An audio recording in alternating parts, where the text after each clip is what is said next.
BFTB boxing. Best fight the best. So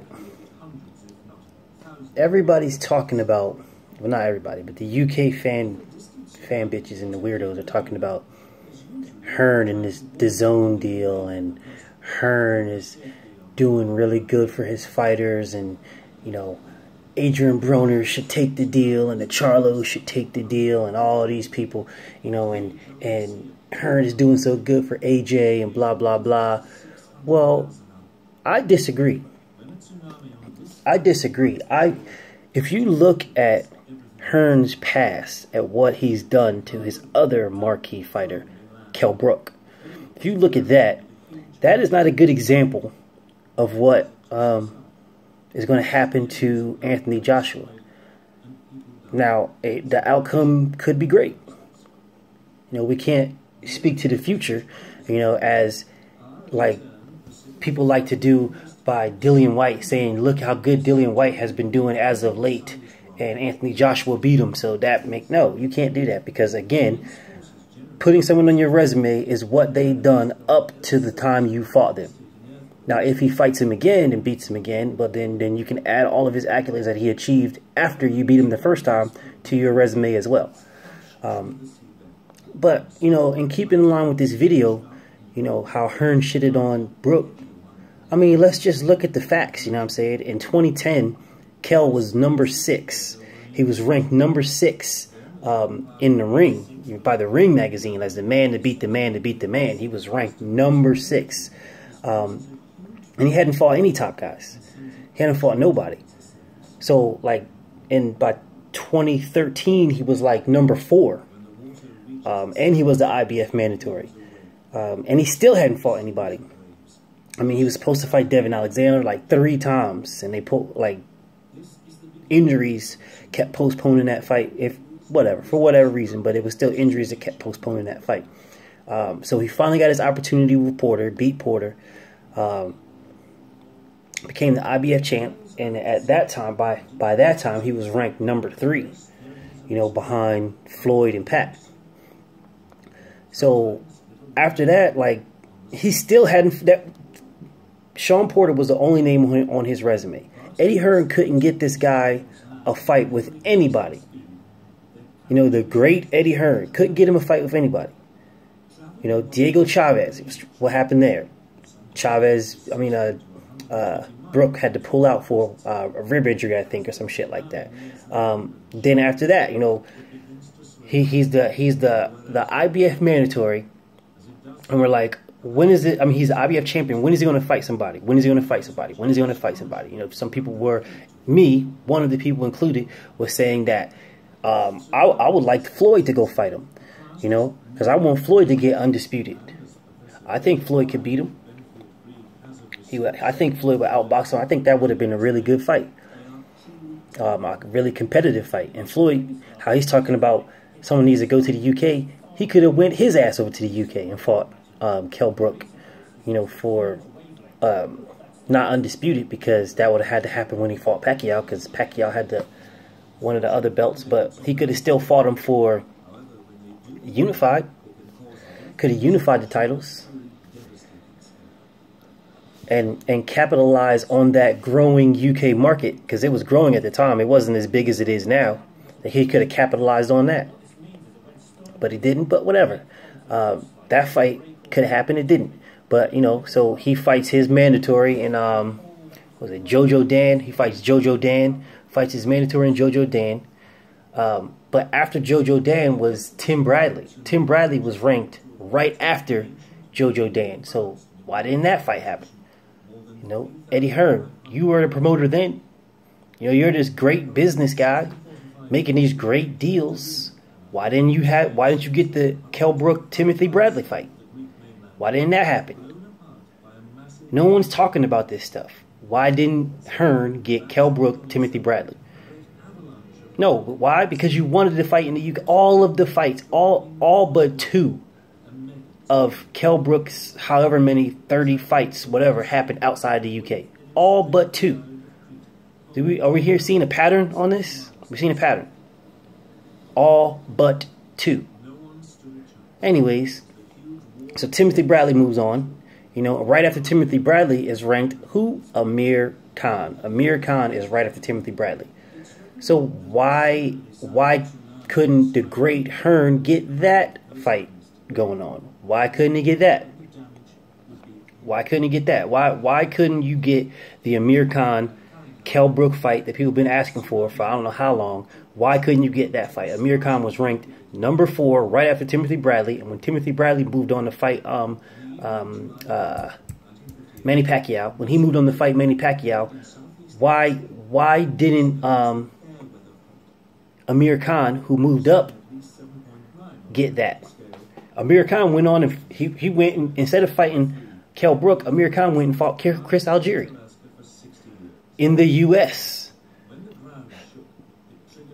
I mean, why didn't Kell Brook go fight Chris Algieri? Why didn't Kell Brook get Amir Khan? Because he would not want to. He didn't want to leave the UK. That he didn't want to leave the UK. Wouldn't leave the UK.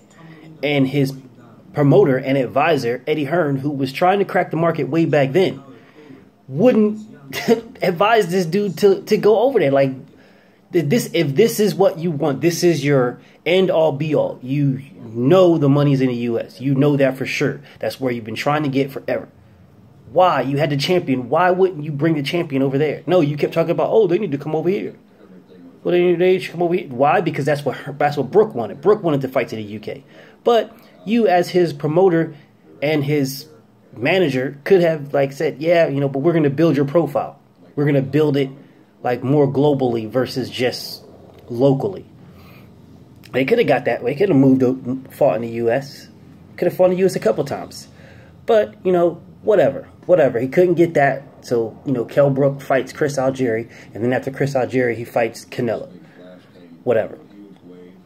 After that, though, who was in line for the title shot then with Kell Brook?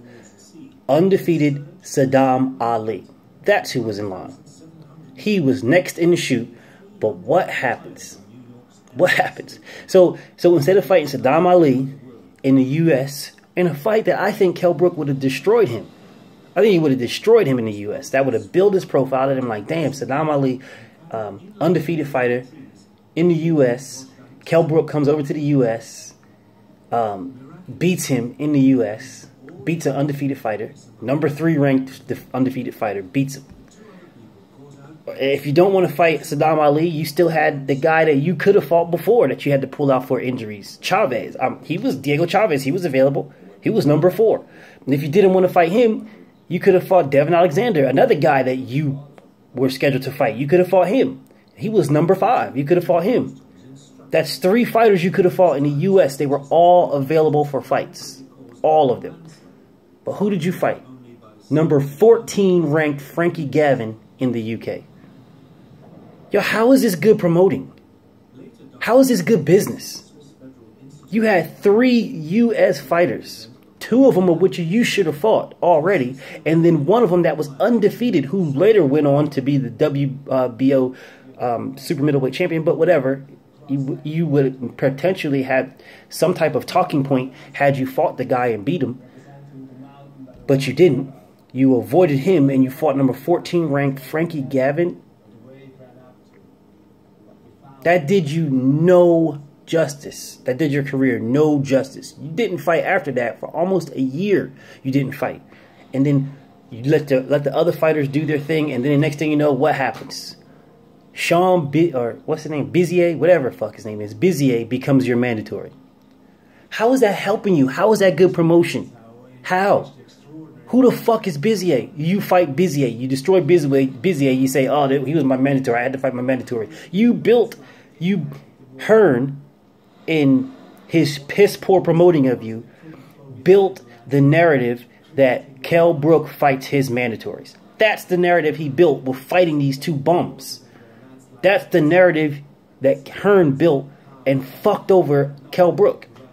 That's the narrative, because Kell Brook could have fought these other guys. He could have fought the Chavezes. He could have fought the Alexanders. Maybe not at the time when he wanted to, because of injuries or whatever the case may be, but they were still there and they were still highly ranked. And they have fought people like Thurmans, Porters. You know what I'm saying? They have fought those people and put up good efforts. You know what I'm saying? So you could have went back and put them on your resume. Saddam Ali, undefeated fighter. You know what I'm saying? Getting all type of notoriety in the U.S. You could have stopped that. Those were highly more notable names than Kevin Bizier. Highly more notable names than Jojo Dan. You know what I'm saying? Highly more. But your promoter would rather have you fight the Jojo Dans and the Frankie Gavins and the Kevin Biziers over the Saddam Ali's, over the Diego Chavez's, over the Devin Alexander's, Lamont Peterson's. You had those people that you could have fought. You could have fought Lamont Peterson. He was available for you. He wasn't fighting anybody. He was available for you. Available. You could have had that fight. You could have came to DC. I think, matter of fact, I know he could have beat Lamont Peterson. It would have been a good fight. People know who Lamont Peterson is. You could have fought Lamont Peterson and you could have beat Lamont Peterson. And I fuck with Lamont Peterson. I think he's a talented dude. I love Lamont. I mean, but I'm realistic as well. You know what I'm saying? I think Lamont is amazing. I think he's an amazing person. I think he's a great boxer. But I feel as Kell Brook was just better. And I think Kell Brook could have beat him. And if you beat him in the U.S., that would have raised your profile even more. It would have did you no damage in the U.K. All your fans would have still loved you. You probably would have picked up more as a road warrior. And then you would have picked up more U.S. fans. But whatever. You know what I'm saying? Whatever. Dude. Whatever, man. It's fucking pathetic, man. And not only was that, but Omar Figueroa was available. He was available. You could have fought him as a mandatory. Another undefeated guy. Another monster.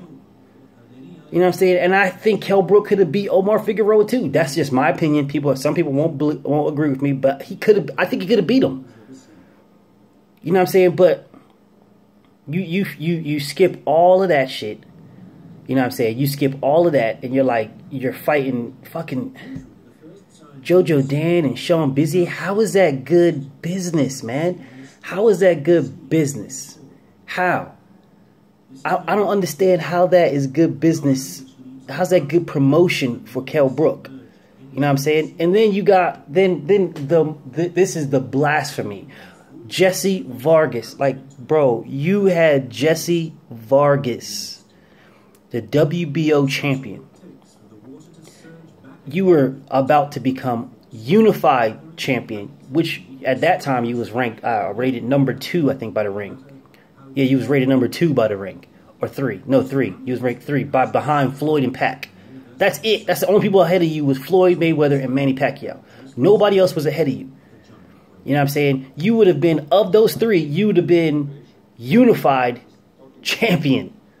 All you had to do was fight Jesse Vargas, who I believe you would have absolutely destroyed. I think you would have had a harder time with Lamont Peterson and Omar Figueroa than you would have with Jesse Vargas. I think you would have absolutely destroyed Jesse Vargas.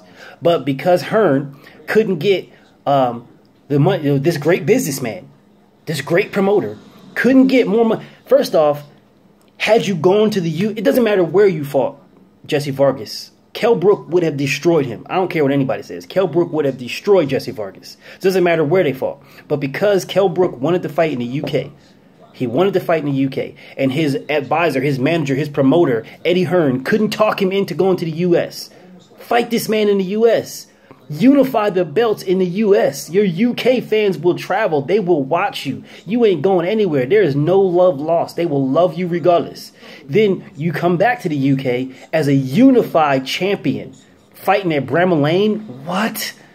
It would have been hysterical. They would have been, man, they would have been, you fuck around and had to fight at Wembley. You would have had to. You would have been too big to fight anywhere else. But Eddie Hearn fucked your career over. Eddie Hearn shitted on your career. Kell Brook, Eddie Hearn fucked you over. So you finally get negotiations that at 1.7 million. You get the 1.7 million to pay to Vargas so that because he didn't want to go over to the UK neither. But y'all had to give him extra money to go over there. So you give him the extra money. He's like, fuck it, I'm going to sign my contract. I'll go to the UK and fight for that for 1.7. So instead of All right, instead of Hearn being the promoter, the manager, the advisor that he should be to Brook, saying, "Hey, look, this is how much the pie is." He's doing this shit with Anthony Joshua right now. He's doing it with Joshua. This is how much the pie is. The pie is worth this much. You know, it can be worth this much if we go to the U.S. But since it's over here, it's only worth this much, right? So of this much, if you want to become to become unified champion, we're going to have to give that much of it to this guy to get him to come over here. And you're going to have to take a little bit less. But that's the negotiation. That's the terms that we're going to have to agree with if you want to fight here. If you want to fight over there, you can get more, but you're going to have to travel. You're both champions. It's not like you got 9 belts and he's got 1. Y'all both have 1 belt. Y'all both champions. But if you want him to travel over here, you're going to have to give up a little bit of money to get the home field advantage. If you go over there, he's going to have to give up some money to get the home field advantage. And that's the negotiation we can bring to the table. Did they do that? No. What they do? They did the old Hearn way. It's got to all be my way. The Hearn way. The fucked up Hearn promotions. No, you got to come to the UK and you got to take less money. Because I'm Eddie Hearn. Because that's Kell Brook. Because this is the man. Fuck you. Yo, what are you talking about? You don't run shit, dude. Like, I don't understand. This dude is fucking horrible, man. He's absolutely trash. Like, look, man, you could have had an undefeated unified welterweight champion. And at the same time, you fuck around and could have had an unified heavyweight champion. You could have had 2, a unified welterweight and a unified heavyweight at the same time with Kell Brook and Anthony Joshua. But your piss poor promoting skills, your shitty fucking business deals, you cost Kell Brook his career. This dude is damaged goods now. But whatever, moving on. So you fucked over the Jesse Vargas fight, right?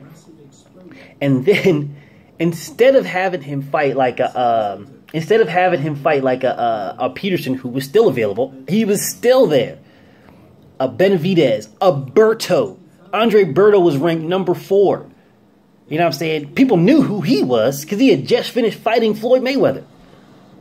You know what I'm saying? You could have fought Berto in the U.S. and probably destroyed him. So then people would have put you on even more talking about the comparisons between you and Floyd. That's the conversation that you wanted to be in. But instead of fighting him, you move up 2 weight classes, full, no catch weight, and fight Golovkin.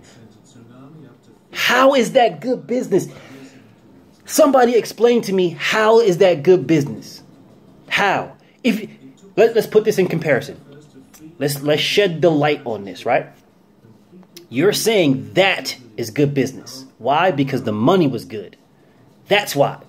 The money was good for Kell Brook. I think he made $4 million. So the money was good for Kell Brook, right? The money was good, so you told him that was a good deal for him to take and fight Kell Brook because he has a good chance to beat Kell Brook. Well, why the fuck isn't Anthony Joshua taking $50 million? You think Anthony Joshua sparks Wilder out in 3 rounds? He's not going to get a better deal than that. Nowhere. But let's put this into perspective. So telling Kell Brook to move up 2 full weight classes with no catch weight. You're undefeated champion. You're undefeated. Number 2 ranked number 3 ranked champion in the world. The man that beat the man that beat the man. He's ranked number 3. Undefeated. Has the world is right at his palm. You know what I'm saying? It's right there. He's got Jesse Vargas for undisputed. For unified. So he'll be the WBO and the IBF unified welterweight champion. The Glory division. Unified. The division with Floyd Mayweather and Manny Pacquiao. So when they fought, you know what I'm saying? And now they fought a year prior to that. So, you know, Floyd retired, blah, blah, blah. So now you have Manny Pacquiao as number 1. And then you have nobody as the ring guy because Floyd retired, so nobody's number 1. Nobody's the champion. You know what I'm saying? You have Manny Pacquiao right there, number 1, but then right behind Manny Pacquiao was You're the unified IBF and WBO champion, Kell Brook. Undefeated, unified champion right there. That number one spot was wide open. Wide open. Wide open. You know what I'm saying? The sky was the limit. But instead, you took that guy who was in that position for that prestige and that limelight, and you moved him up 2 weight classes to fight Golovkin for $4 million.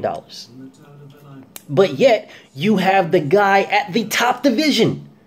Doesn't get no higher than heavyweight. You got the guy at the top division who is being offered not just a career payday, not just that, no, a boxing history payday. It's never happened before.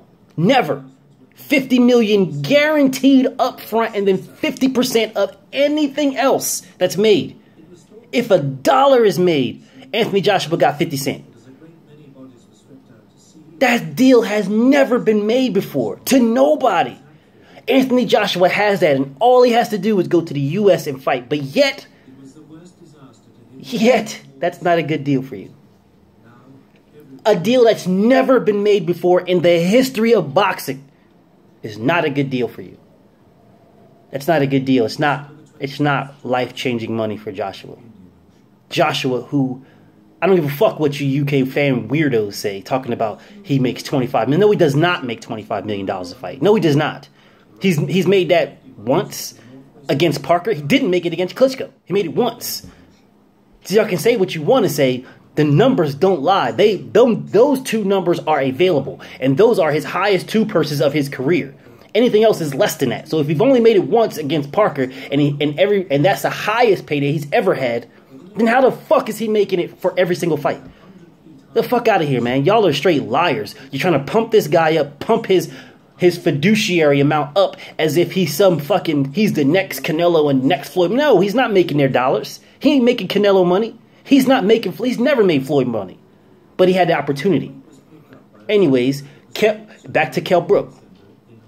Kell Brook had that opportunity. He was in the Glory division, the Floyd Mayweather, Manny Pacquiao division, and he was ranked number 2. Number 2. Undefeated. You took that guy. That's your bread and butter guy. You took him. And instead of having 2 bread and butter guys, because at that time you were still molding Joshua, instead of having 2 bread and butter guys, you had 1. You took this guy, you threw him in sacrificial lamb, moved him up 2 weight classes to 160, a weight he's never fought in, and fucking had him fight Golovkin at full 160, not even a catch weight. Not even a catch weight. You could have talked this guy, instead of moving up to 160 and fighting Golovkin. You know what I'm saying? You shouldn't even put that on the table. What should have happened is, you should have said, look, here's your options. You can fight Errol Spence, you know what I'm saying? Or you're getting too big for the weight. I want you to move to 154. We'll get you Repchenka, who is available, who he ended up fighting to get anyway. We'll get you Repchenka. And then after Repchenka, we can get you like a Gabe Rosado, which will put you right in line. Or we can skip the Gabe Rosado, get you Repchenka to get your feet wet at 154, and then get you a Liam Smith, WBO super middleweight champion. Now you become the WBO super middleweight champion. You're now a 2-division undefeated champion. Guess who Liam Smith just fought? Canelo. A bigger payday. So you could have had Kell Brook versus Canelo, which is probably a better fight. It's probably a better fight than Canelo versus Golovkin versus Brook. It would have been a better fight. It would have been a better fight. Because it would have been 2 skilled fighters. Now, I don't think Kell Brook would have won. I think Canelo was just bigger.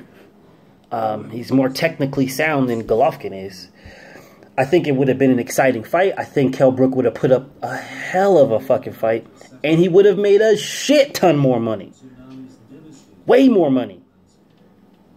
So, the great Eddie Hearn steered Kell Brook in the wrong direction. So when Canelo probably would have beat him, that would have been his first loss, but he would have been already in the 154-pound division. He would have never had his eye socket broken. Because I don't think Canelo would have broke his eye socket. Because I don't think Canelo would have been hitting him like that. It would have been a lot more body shots and shit like that. It would have been I think it would have been a better fight. But he wouldn't have had his eye socket broken then. He wouldn't have fought Spence, so he had his eye socket broken again. And there's a bunch of 154-pound fighters that are in the UK that he could have fought. That he could have fucking rebounded and fought them. You know what I'm saying? And then worked his way back in to maybe fight a Charlo. He could have fought Hatley. I think he would have destroyed Hatley. You know what I'm saying? He could have fought people like that. His career would have been, he'd had one loss, and it would have been against Canelo. You know what I'm saying? His eyes, I think, would still be in healthy condition. And he'd be right back on his way to another fucking title shot, fighting a bunch of these fucking, the lower tier level fighters that are in 154 before he might have ran into like a Hearn or someone like that. Maybe, I don't know. That wouldn't have been good, but it would have been a better route than the route that he took. And he would have made more money. So the great Hearn, the great businessman and promoter, fucked over Kell Brook. And I think he's going to do the same thing to Anthony Joshua. Just let him get another fucking guy that he can start grooming as the next big thing. Let him get another one. And he'll drop in, he'll slide. Mysteriously, Anthony Joshua will up and go to the U.S. and fight Deontay Wilder. Mysteriously, all of a sudden. For less money than he was going to get. And then next thing you know, he'll get destroyed. The inevitable is going to happen. The inevitable. Anthony Joshua will get destroyed. Inevitably. He fuck around and get destroyed by Povetkin. His fuck around. Povetkin's going to come to the ring with fucking Osterin and Meldonium bleeding from his eyes. Fucking puncture holes in his back. They'll fuck around and be giving him a shot in the corner while during that fucking, after round one is over with and he goes back to his corner, they'll fuck around and go right to him, shoot him on up, get his Bane juice going, send him on out for round two. But whatever, man, whatever. So he'd rather do that. Cause you're not winning. You're not winning the purse. You can't win a purse bid against a guy that's people that are betting not even $2 million. But you think you're going to win a purse bid against Rabinski, a billionaire? Get the fuck out of here, dude. Get the fuck out of here. You are not winning the purse bid. It's not happening. I don't give a fuck what you put up. You are not winning the purse bid at all. Povetkin will allow that fight to...